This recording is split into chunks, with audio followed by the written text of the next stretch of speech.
नंतर 15 मिनिटे माझ्या आयुष्यातल्या. तर बघा आपल्याला काय करायचं, एक अशी आपल्या घरातली एक छोटीशी जागा घ्यायची जिथे आपल्याला कोणीही प्रॉब्लेमॅटिक म्हणजे कोणीही त्रास देणार नाही, अशा ठिकाणी तुम्ही प्लॅटिनम 30मध्ये म्हणजे उठल्या उठल्या तुम्ही तिथे गेले पाहिजे. त्याच्यानंतर तुम्हाला तिथे 15 मिनिट बसून स्वतःच्या श्वासाकडे लक्ष द्यायचं आहे. स्वतःच्या श्वासाकडे लक्ष दिल्याने तुम्ही हे जिवंत आहात हे खूप मोठी गोष्ट आहे ही तुमच्या लक्षात येईल.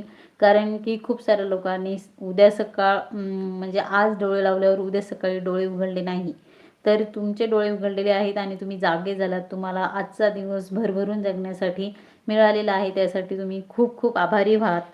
सकाळी उठल्या उठल्या तुम्हाला प्लॅटिनम 30मध्ये तेच करायचं. सकाळी उठायचं, तुमच्या जागेवर जायचं, जागेवर बसायचं, तुमच्या श्वासाकडे लक्ष द्यायचं. 15 मिनिट तरी तुम्ही स्वतःकडे लक्ष द्यायला हवं. पण येणाऱ्या म्हणजे जे 15 मिनिट आहे त्या